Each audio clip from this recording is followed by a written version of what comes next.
everybody as we go into the chitas of today. We're holding in the Chumash on the portion of Vayetze. We're holding chapter 30, verse number 14. Vayelech Reuven b'mei kitzir chitim. And Reuven was taking a walk. He went in the day during the season of the wheat harvest. And he found Udoyim, jasmine flowers in the field. And he brought it to his mother Leah. And Rachel said to Leah, you don't mind, give me some of your son's jasmine flowers. Now she says, what is the Torah telling us this? That he found flowers. This is mentioned in order to recount the praises of the tribes. It was the harvest time. Yet Reuven did not venture to steal by taking wheat or barley. But he took ownerless things. These flowers that wouldn't bother anybody to take those flowers in the field of wheat. Udoyim, now she says violets. It's a plant, and in Arabic, it's yasmin. And he told her. So Leah told her, it's not bad enough that you're taking away my husband, but and you want to take my flowers also. So Rachel said to her, therefore, for your flowers, you can sleep with him tonight, instead of your flowers. Ashi said, first of all, is this too do you wish to do? To take my son jasmines as well? You want to take my children? You're taking away my husband. And now you want to take away my flowers. Therefore, sleep at night. I had the right to sleep with Yaakov tonight, but I am giving it to you in exchange for your son's judgment. And because she treated the privilege of lying with this righteous man lightly, she did not merit to be buried with him. Then Yaakov came from the field. In the evening, Leah went out towards him. She said to him, tonight you're coming home with me. Because I bought you, I hired you tonight for the flowers of my son. And Yaakov had a relationship with her that night. So as she says, I've given Rachel payment.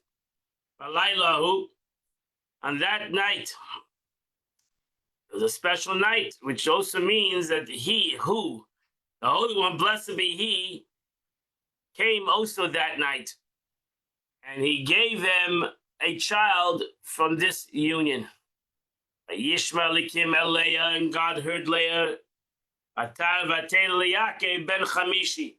And she kept pregnant, and she had a fifth son. Now she says, he took her desire and exerting effort to increase the number of tribes. Right now they were holding 8, and he's now we're holding number 9. Vatema Leah. So Leah said, Nasan Hakim Schari. The Eibishter gave me my reward, Schar. Ashenasati Shevchasi the issue which I gave my bondswoman as a wife, my husband. Atik Shma Yisachar. And she called him Yisachar, which means a reward. Batad Oid Leah. And then Leah got pregnant again. Atela ben Shish Yaakov, she had the 6th son of Yaakov. So she had half of the tribes. Ateba Leah Zavat Zavdani Elikim. And God has given me a superlative proportion. They gave me an unbelievable portion in this household. I have half of the children. Zevateh, as the Hapam Yizveluni Ishi. Now my husband will make me the primary wife, so to say. He liked to Shishabanim because I had 6 sons for him. Atik Shmai Zvulun, she called him Zvulun. Asher Zevet Tov means a chelik tov, a good portion. Yizbaluni. This word is the same root as the Beis Vul, as a dwelling house, a permanent home. Now I've moved in. Until now, I was like a stranger, but now I'm moving in. From now on, his main dwelling place will be with me, for I have as many sons as all of his wives put together. And then she had a daughter. Dina, she called her name Dina. Now she says, why did she call her name Dina? The Torah doesn't tell you the reason. Every other pasuk it says the reason why he called him, gave her names. The rabbis explained she was called Dina because she judged herself, saying, if this one is going to be a boy, then my sister Rachel will not even have like the bondswoman. Then my sister Rachel won't even have two sons. So they were still hoping that Rachel will also have at least two sons, like the Bilhah and Zilpah. So she prayed that an embryo and it changed to a female. As it says, the Gemara says you have 40 days from conception to change the sex of the child. So she prayed that it would be a girl. So when it was a girl, and when it was a girl, it gave still Rachel the chance to have two boys. Then the Eibishter remembered Rachel. And God heard her cries, heard her prayers, and he opened up her womb. What does it mean he remembered Rachel? He took her account of her merits, namely that she disclosed her secret signs to her sister many years before, and she was distressed that she might fall into the lot of Esav, because Yaakov might divorce her since she had not borne him any children. And indeed, this had entered the wicked Esav's mind when he heard that she had no children. So he said, "Oh, I couldn't get Leah. I'll marry Rachel. Rachel's not having any children. And Yaakov is going to marry another wife to get 12 children. So he's going to divorce her." And this is the expression of the poet Eliezer Haklir. When the ruddy one Esav saw that Rachel had not given birth, he wished to take her as a wife, and she was terrified.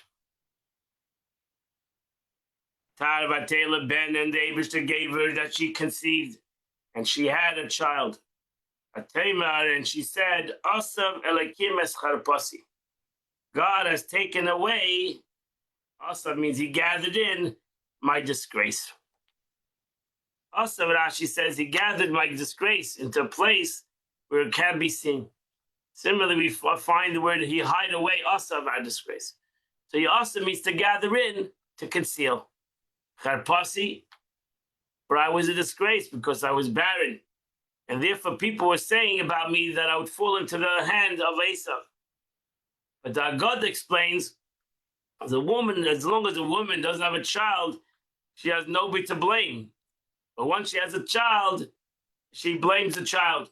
When the husband asks who broke the pot, the child. Who ate the figs, the child. So that means charpasi. And now she had somebody to blame. Baruch Hashem, she had a child that she can blame everything on. Yosef, and she called him Yosef, because really he should have been called Asaf. But she ultimately changed it. She said Yosef, Leimer Yosef Li Ben Achas. So that's what's the real name, Yosef. He called him Yosef because the Eibishter should give me another son, another child. Now she says she knew prophetically that Yaakov would produce 12 tribes, as Rashi mentioned a couple of times already.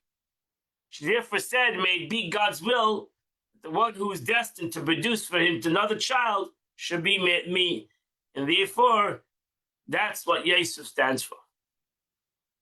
Verse 25, when Rachel gave birth to Yosef, and Yaakov then turned to Lavan, and he said, Shalcheni. He said, okay, it's time for me to go. I need to go home. I need to go to my home. Well, I need to go back to Eretz Yisrael. Why suddenly now? Why couldn't he go a couple of years before? So the adversary of Esav had been born, as it says, the house of Jacob will be as fire, Rashi says, and the house of Yosef will be as a fire, as a flame. And the house of Esav will be as stubble. Fire without a flame doesn't affect over a long distance. But once Yosef was born, now Yaakov felt confident. Yaakov puts his trust in the Holy One, blessed be, protect him from Esav and then Yosef's merits. And therefore, he wanted to return home. So Yaakov saw something in Yosef, which we know that Yaakov saw something in Yosef that the other tribes did not. We can all be Monday day quarterbacks, and we know why Yaakov saw something in Yosef that he didn't see in his other sons. So now starts the whole story of the tribes and their struggles. But we can see the whole picture, Baruch Hashem. We have read that, we have learned to Torah many times. And we know right now why Yaakov saw the greatness of Yosef, what this child would be. And what this young boy, Yosef, was going to be to the entire family. As a sustenance, as a leader, etc.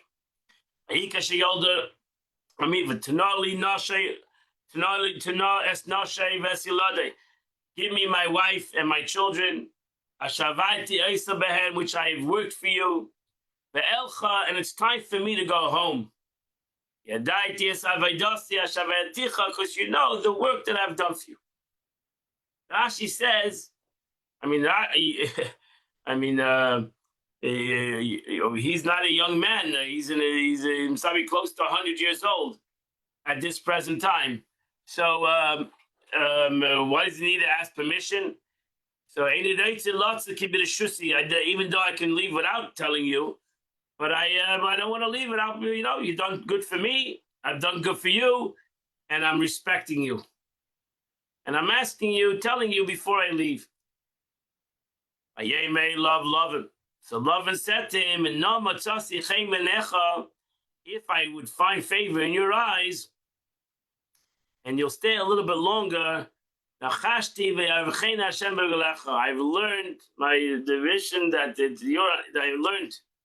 As Rashi going to say, what that means through Kishuv. I've learned through my ways of sorcery that everything that happened in my life was all the blessings of God came through you. So therefore, I'm asking you not to leave so quickly. Stay a little bit longer. Now she says he was a diviner. He was a machashev. He was a sorcerer. He said, I have investigated with my divination and discovered that the blessing came to me through you. When you arrived, I had no sons. For it says, and his daughters, Rachel, approached the flock. So I had no sons, and now I'm Baruch Hashem blessed with sons. It's possible that he has sons. He would just send his daughters out amongst the shepherds. But now he had sons. As it says, he then heard that what his Laban's son said. So therefore, Rashi says that you push a blessing. You brought me a lot of success. You brought me children. You brought me sons. So why can you stay a little bit longer? And that completes the Chumash for today. We have completed that with 11 tribes. Okay. We go into the Kuntis Acha. We're going to get it again. We're just a little bit Kabbalistic. I'm going to try to explain it the best as I can. Alter Rebbe is explaining depth. The Seder, Shtalshlus, the way the Eibishter comes, godliness is brought on the Kabbalah and the Sifra Kisarizal and the Zohar. Alter Rebbe is explaining here the Zohar. So the concept of the way ultimately something comes into a physical reality, and everything is physical ultimately to God, whether it's a soul or whether it's a cow, kosher cow, which comes into a parchment, or as the Alter Rebbe is talking about an esrog, how ultimately the esrog was created. So the Esrig was created, everything was created from Malchus to Atzilus. Malchus is the world of Atzilus. And also the Shamas are created from Malchus of the world of Atzilus. Everything comes from the spheres of the world of Atzilus. That's what it says. Everything comes from those spherot of the world of Atzilus. So we gave example, Moshe Rabbeinu. It comes from the spheres of the world of Atzilus. Avram Avinu, famous example. Avram Avinu comes from Chesed of that world. But ultimately, even Avram and Moshe Rabbeinu understand that they don't receive from the essence of the will of Atzilus, and therefore Avram Avinu says, "I'm but dust and ashes in comparison to the essence." The Mahus. Remember, we learned these two words, Mahus and Metzias. Mahus, essence. Metzias is existence. So they understand their existence. They don't comprehend their essence because it's impossible to comprehend the essence. But when a Yid does a mitzvah, he touches the essence of God. And not only when he does the mitzvah, he touches the essence of God. When he learns the mitzvah, he touches the essence of God. Whether he comprehends it to its essence or not, but that is the details of the mitzvah. We're not talking about the laws of the spiritual concept of the mitzvah. We're talking about the detail of the mitzvah, the halacha, how to do the mitzvah. So when you learn how to do the mitzvah, you touch the essence of the Eibishter, because the Eibishter, God wanted that this way the mitzvah should be done. Now, why did he go into the essence of why God wanted them? Nobody.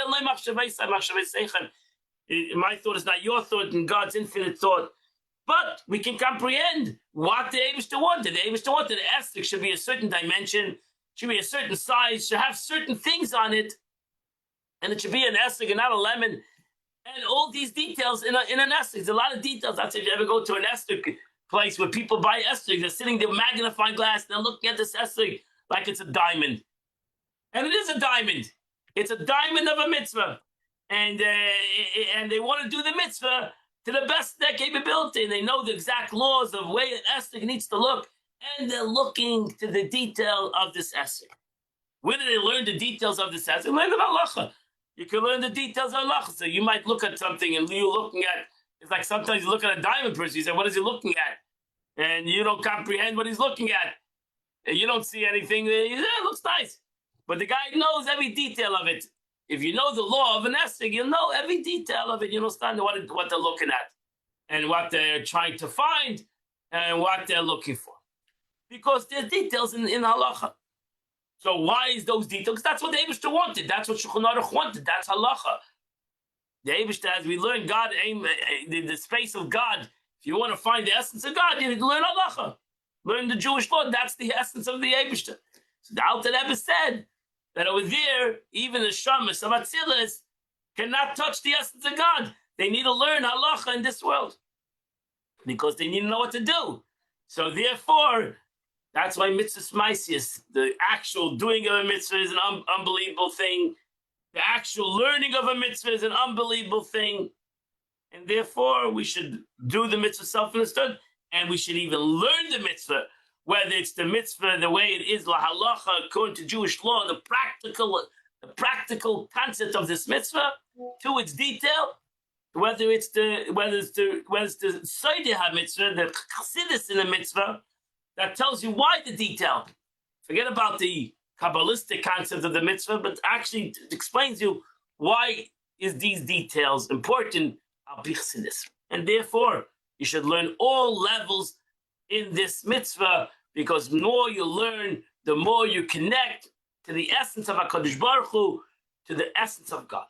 And that's what the Alter Rebbe explains. He's explaining more in depth to this, and let's listen to these words. But this is basically the concept of what he's trying to bring out. This doesn't apply to the study of the order Seder Shtalshelus, right? Because there are those who want to learn the concept itself. And that is the concept of Seder Shtalshelus. Very deep concept in Kabbalah, the concept of the descent, the way that God comes from the world of Atzilus, or the way God starts off Eirei Seif, how this infinite light travels through four worlds. These four worlds, the makeup of the four worlds, the way the four worlds go from one to the other. This is a subject in itself, as we learn from time to time, but this is a subject. Seder Shtalshelus is a subject, and you can learn a lot of Chassidus in it, you can learn a lot of Kabbalah in it. It's a very deep concept. And people think, and people do learn this concept. The stage of progression of self-screening, whereby the divine light, Tzimtzum itself, is a great concept. It's an argument in itself, great debates on the word, on the concept of contraction. What does it mean of a contraction? What does it mean by God contraction? Self-understood, the Alter Rebbe holds. There's no contraction by God. By God, there's not concept of contraction. There's no concept. These are all physical, human concepts. So it's all about humanity, then per se God, etc. But this is a subject in itself, and you can learn this forever, from level to level, until ultimately this corporal world is created. So af im masiga metzias, even if you're going to learn this concept, and you will comprehend it, you could comprehend it, people. You could comprehend it. It's not this knowledge. Knowledge is comprehensible. So whatever the Zohar said, and whatever the Arizal said, and whatever you learn in Hasidic teaching, they're all comprehensible. It might be very deep concepts, but you can work on it. And you work on it, and work on it, and work on it, and you can comprehend it. But you'll never comprehend the essence. You can comprehend the Metzias, the existence of it. You can comprehend the existence. We can all comprehend that there's contractions. We can give examples, beautiful examples. And we can comprehend the concept of what a tzimtzum is, or what a contraction is, and why there's the need of a contraction, and what happens through a contraction, and what is the we can comprehend light, and keli, vessel. We can comprehend ilav, alil, cause and effect. All these things are comprehensible. What are they comprehensible? They're comprehensible that they exist. You don't comprehend the essence. I cannot put it on a table. I cannot give you a diagram and show you exactly tzimtzum. Actually, could give you a diagram. I can't show it I can't put it on a microscope. It's because I don't understand its malus. I understand its existence. So it doesn't comprehend the external aspect of the existence of the spheres and the spiritual levels involved. So therefore, I can explain you chesed, gevura, tiferes, as a spheres. I can explain it. But what is the mahus of this? I don't. That's why Avraham Avinu even said, I'm off of Efer. How can I'm going to say, how can you compare me to chesed of the world of Atzilus? It's dust and ashes in comparison to chesed of the world of Atzilus. So this is not intrinsically as worthy as a study of the law of mitzvahs. So therefore, you're right, you can learn this, but it shouldn't take away, and surely you should first learn the pashat halacha of a mitzvah.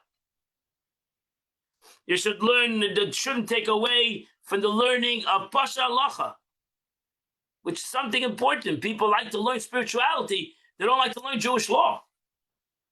So in essence, it's wonderful learning spirituality. It's an unbelievable thing. But it doesn't come to learn the practical. What do you need to do? What you don't need to do? It's more important to know what you need to do than to fly into spiritual worlds. Where to know what you need to do is Dias Amos. There I can grasp the essence. Why? Because I know exactly. I can tell you exactly how Esther needs to look. I can tell you how Atzilus looks like. I don't really know how Atzilus looks like. I was never in Atzilus. So I can give you a diagram. I can even make you a beautiful diagram. I don't know if that's real. I'm giving you an analogy. I don't know the way Atzilus really looks like. But I can tell you how Esther really needs to look like. I can tell you Dias Amahus. I can tell you what exactly an Esther needs to look like. And the way you should, the Esther you should buy. Now you're done. You can buy an Essig for $50 and you can buy an Essig for $1,000. They're both an Essig, but there's a difference. There's a big difference. You can buy a mezuzah for $60. You can buy a mezuzah for $1,000. It might look like the same thing. There's a big difference. And you can explain the difference. There's no spiritual concept. Not that there's holy water sprinkled on one, the other one not. There's a big difference. If you know the laws of mezuzah, if you know the beauty of writing of mezuzah, you can ultimately, if you're a sefer or you have a good eye in this, you can see the difference. Of course, you can see the physical difference. We're not looking, when it comes to a mitzvah, we're not looking for the spirit. I cannot tell you it's spiritually the difference between a esrog of $60 and esrog. I can't tell you the difference, but I can tell you the physical difference. And that's why you should learn halacha, because you'll know the physical difference. Right? We're learning now. We're doing it tonight. The halachas of tzedakah. We could just say tzedakah is a general mitzvah. Give tzedakah, but do you know the mitzvah? You know the laws of the mitzvah of tzedakah? There are many laws in the mitzvah of tzedakah, and the big difference once you learn the laws of the mitzvah to the concept. So knowledge of various spiritual levels may indeed be superior for an unrelated reason, namely that it leads to a complete heart, leif shalem, a wholehearted awe of God. And this is the Alter Rebbe will later say is the purpose of all mitzvahs, that you should have avas Hashem. Singly, however, again, this knowledge is not superior to studying the law governing the performance of mitzvahs, whose essence can be understood. There's no secret in halacha. The halacha tells you have to accept halacha or not, but there's no secret in halacha. So halacha tells you what is the reality of this situation. What is the reality of this of the way you need to do something in a realistic way. And this is the way the mitzvah. That's why you'll see always it says kil chasa. You can do a mitzvah, not kil chasa. You can do a mitzvah. A general thing. It's not really kil chasa. You're not doing the detail, and it's in the detail because it's important in mahus to know what is the essence of the thing, not only that it exists such a thing. What is the essence of the mitzvah? And therefore, the Gemara says that when a person learns halacha, that's why you should learn halacha in everything, not only halacha things you can do, but things that you can do. Why? Because when a person learns halacha, when you learn the mitzvah when it comes to the laws of sacrifices, it's very detailed in the Torah itself. You say, why do we need to learn this halacha? Not happening right now. I can't bring a carbon and don't be some mikdash. But the answer is, the Gemara says, that when you know a carbon chatas, when you learn the Torah, the laws of a carbon chatas, and all its detail of what makes it a kosher carbon, and how it needs to be done, and the thought needs to be put into it, and the kohen, what his thoughts need to be, and your thoughts, and everything you learn, is as if you brought the carbon chatas. So that's what happens. Why is it happen? Because as if you brought the carbon, because your mom is doing it. That's the point. Because you know the mahus. We know, Baruch Hashem, we learn, and we know what a carbon chatas is, even though we're not going to bring a carbon chatas now. Mashiach hopefully will come today, we'll bring a carbon chatas. But until Mashiach comes, you're not going to bring a carbon chatas. But it's important to learn the carbon chatas so that you know it, because when you know it, it's as if you did it. Why? Because you touched the essence. When you touch the essence, then it doesn't make a difference. Did it, don't did it. It's the essence of the concept. We're touching we're going iron safe. The Eibush doesn't make a difference. That's why when it comes to a carbon chatas, it doesn't make a difference to machshava. Everything has to be connected. It has to be a kosher animal. It has to be a complete animal. And your thoughts are even involved. Not only your actions involved, your thoughts are involved. Your thoughts can. Who knows your thoughts besides the Eibush that doesn't know? Who knows your thoughts? And your carbon becomes invalid, even though you're going to bring the carbon. Let's say you won't tell your thoughts. So the carbon will bring the carbon, but the Eibush says it's invalid. Why? Because you didn't have intention. You had the wrong intention. Only God knows your intention. This is the law, the burning offering and meal offering. The Gemara comments, he who occupies himself with these laws is considered as if he had actually offered the burnt offering and the meal offering.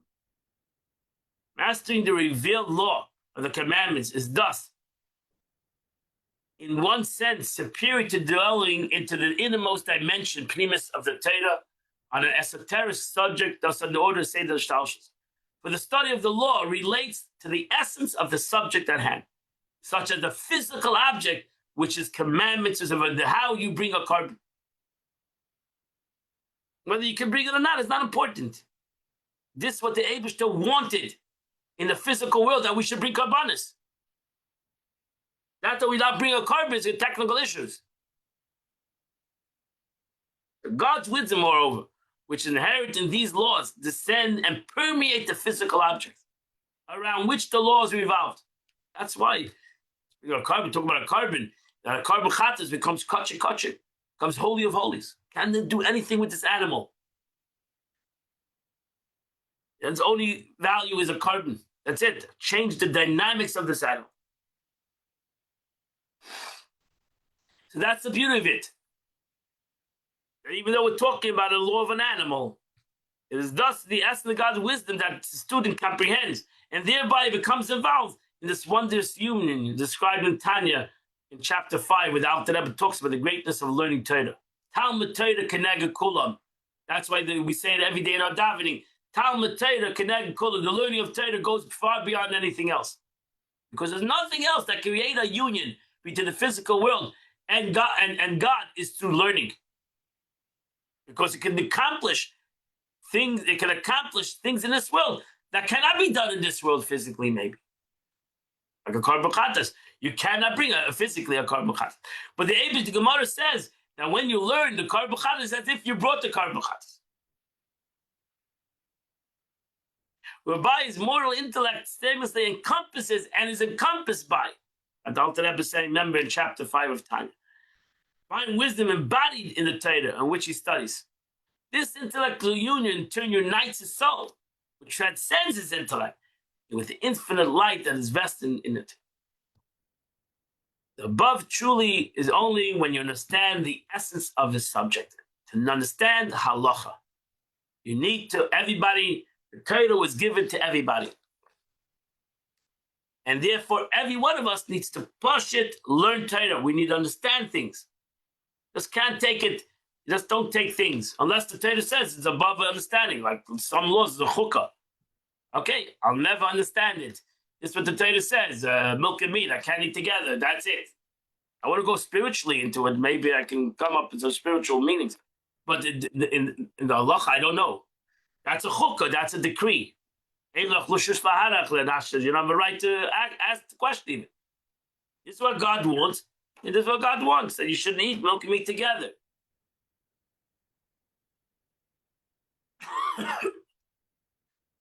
So therefore, this is the case with his studies, for example, the laws regarding the observance of commandments.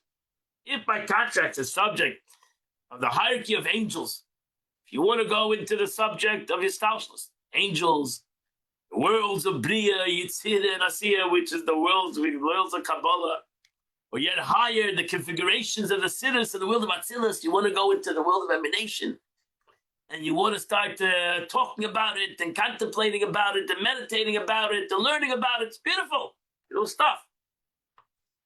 That is grasped is no more an external. Still, it's ideas hametzias. It's the knowledge of it that exists. How do I know it exists? Because so it's written. So it's written in Isaiah. And so it's brought down in that Arizal. And so it's explained in Chassidus. So I know that Atzilus exists.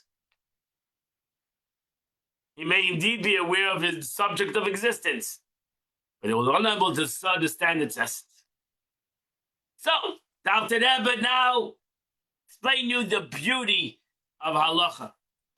And how the beauty of the Alter Rebbe goes, we learned in the past, he's going to go back to the beauty of learning Chassidus and learning even these spiritual things. Because there's a beauty in everything. Everything is relative. So therefore, there's a beauty in learning Seder Shtalshus, even though it's only Dias Hametzias, because it affects a person in a certain way, as Alter Rebbe says. And it's going to create an Ava. And that's why we love to learn spirituality, even though we don't know its essence. It creates something in us. It creates a neshama feeling. It creates a love of the concept. And that's important to a person. So we're not taking away that, And therefore, the Alter Rebbe is not taking away. He's going to go back and say, you should learn. You should learn. You should learn everything.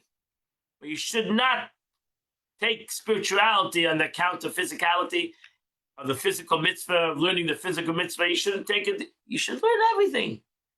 Learn halacha, learn Seder Shtalshlus, learn it all. Because everything is important. Now, with the above understanding the Alter Rebbe is about to point out the superior aspect of the study. So that's the beauty of the Alter Rebbe. That's the beauty of Torah in general. Right? The Torah, right? The Limud Torah is the greatest. And then you find another expression, Tzedakah is the greatest. And then you find another expression, Tefillah is the greatest. And then you find another expression, David is the greatest. Learning is the greatest.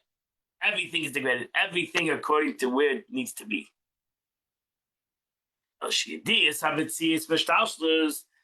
However, I'm not taking away from the knowledge and trying to comprehend the existence of Seder Shtalshlus, the existence of Atzilus and Bria, Yitzira and Asiya, which the Alter Rebbe talks a lot, the 4 levels of the soul, all these spiritual concepts. I'm not saying it's a big mitzvah to learn this stuff. It's a very important thing, and everybody should learn it to the best of their capability. And in a way, actually, it surpasses the physical mitzvah. So I'm not taking away from it. As the verse says in the Torah, we should know today the Lord your God. So you have an open expression in the Torah, just like the Torah says you should put on tefillin. The Torah says you should have a lulav and esrog. The Torah says as Hashem, you should know God. Know the God of your father. No question about it.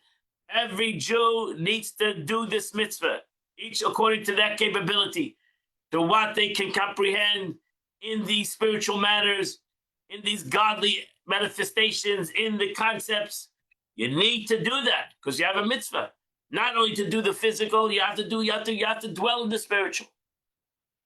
To each one is capability in the spiritual realms. And what's the most important thing? Because it brings to a whole heart. Knowing God awakens the heart.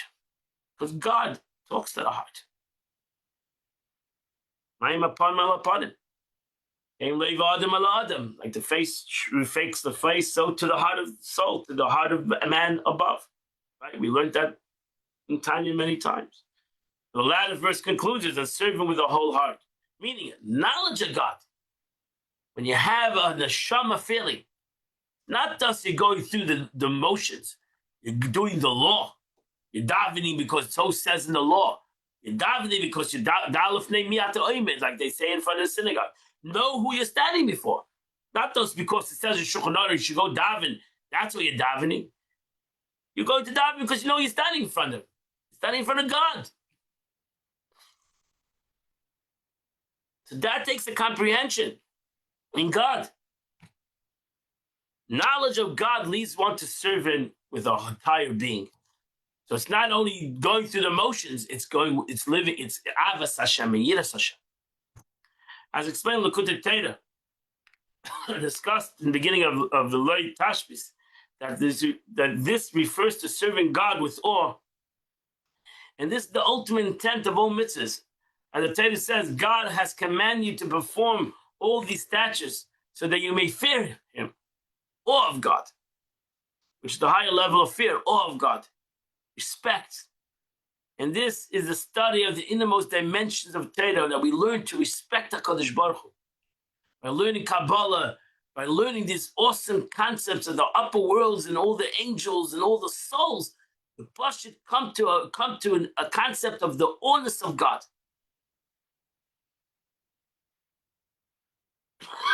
So the Torah knowledge of various spiritual levels would comprise the order of Seder Shtalshlus that enable us to fulfill the mitzvah of know God, which leads in turn to a whole art of fearing him.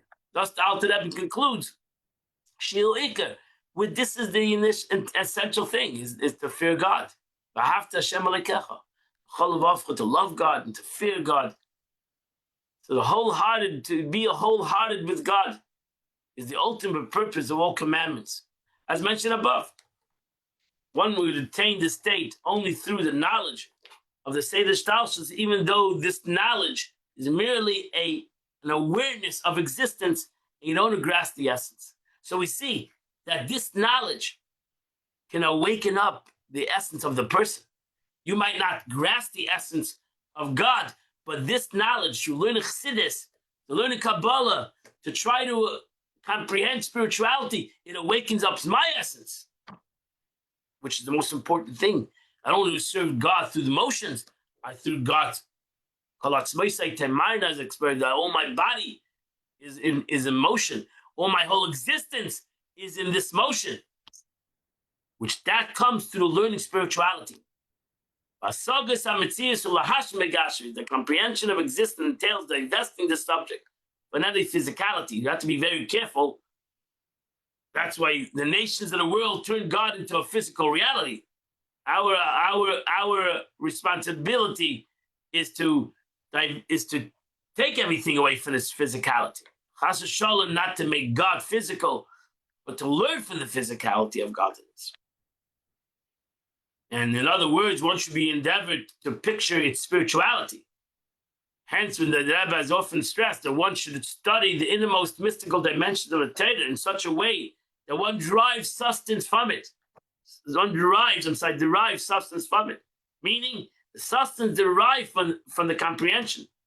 And soundly based comprehension can be secured only when the dimension of the Torah is studied with its intellectual elucidation afforded by the teachings of Chassidus, especially Tanya and Chassidus Chabad. This mitzvah of knowing God is one of the 613 commandments. Ladas Hashem. Actually, the Rambam writes, the first commandment in the Torah of the 10 commandments are Noichi Hashem Alekecha. I am God, your God. What is that mitzvah? That sounds like a statement. That's why Nachmanides says it's not a mitzvah, it's a statement. I am God, your God. It's telling a fact. The Rambam says, no, it's a mitzvah. Anochi Hashem Alekecha, I am God, your God, is a mitzvah. And he says, what is the mitzvah to know God? There's a mitzvah to know God, each person according to his capability. He has to search God. He has to try to comprehend, as he said before, you die to know God. But how do you know God? Is not by making God physical, but by revealing the spirituality, the godliness in everything. As you say, everything you do should be for the sake of a heaven. In all your ways you should see God. In all your ways, know him. So that's where a person takes everything that he does and he sees the spirituality, he sees the God in it. And that's the mitzvah. And every person has to fulfill all 613. So just like he has to buy an esrog, and he has to know the laws of an esrog, or he has to ask somebody, what are the laws of an esrog? Is this a kosher esrog? But the best thing would be if he learns the laws of an esrog, and he knows himself the laws to the best of his capability. He has to know God to the best of his capability. Where they descend, even though you're not going to know the essence, but they descend from the essence of the external aspect of the vessel of Atzilus, a source who's standing and explained above.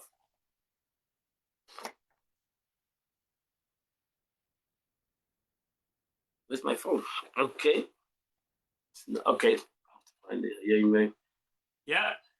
Machshava Diva Maisa, which ultimately descends from thought, speech, and action, which parallels to Bria, Yetzirah, Asiya, to the world of Bria, through his thought, to the world of Bria, through his speech, to the world of Yetzirah, through his action, to the world of Asiya. Levadir Berura Shasham, which ultimately changes or purifies each situation where they are in that world.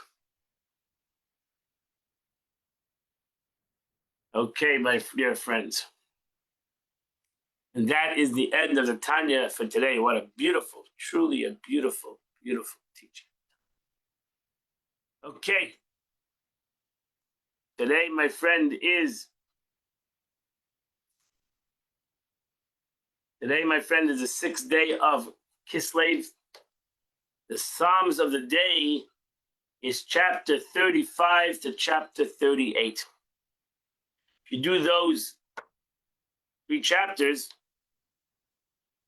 and 4 chapters, you do the Tchitas of the day. I'll tell you the name of the day for the 6th of Kislev. The Rebbe writes, my father said that reciting of the Shema before retiring at night, when the Jew says the Shema, is a miniature form of confession before a person dies. You know, there's a concept of vidu. Before a person dies, he says a vidu, he confesses to God all his avedas, all the sins that if he has done any, and he asks God forgiveness, that he should be able to go l'shamayim every night. The truth is, every night you do the same thing. But on one level, the marketplace, but then when a person passes on, he leaves the marketplace, so to say, forever. That's it. He's gone to heaven. And the commerce of the today performed them is finished. With the bedside Shema every night, however, one's still in the middle of the market. So he hasn't finished the job because Baruch Hashem, he's going to wake up tomorrow, Be'ezat Hashem, and can still accomplish and achieve. So you should realize that even though when he goes to sleep, in a way, it's a confession to God, but it's not the last confession. And Be'ezat Hashem, he's going to wake up tomorrow and he's going to have a better day. My dear friends, I want to invite you again today. Actually, usually we do it on Thursday night, the Halacha New, which is a phenomenal class in Jewish law. And we're doing the laws of tzedakah. We're not doing it tomorrow night because Midshem, I hope you'll all be eating turkey. So we're going to do it tonight at 7 o'clock at Chabad.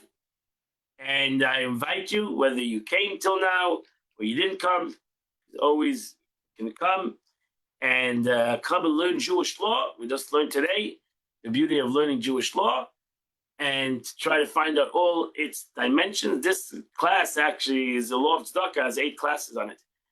And you can probably give much more than 8 classes on it. But we're going to continue to learn 7 p.m. tonight. Be'ezat Hashem, you're welcome to come. And Mitchell, tomorrow we'll continue at 8 o'clock. We will learn, actually, let's do tomorrow 7:45, because I have davening tomorrow at 8:30. So let's do tomorrow at 7:45, if you don't mind. So we'll do it tomorrow at 7:45, because davening tomorrow in Chabad is at 8:30. So it's too short of a time, half an hour. So we'll do it at 7:45, 7:45. We'll come together, we'll learn. And in Midshem, we daven just tomorrow at Chabad. Usually we daven at 7 o'clock. We daven tomorrow at Chabad at 8:30. So you can all come at 8:30 also. Have a wonderful day, Be'ezat Hashem. See you tonight at 7 p.m. Tomorrow at 7:45. And God bless you all.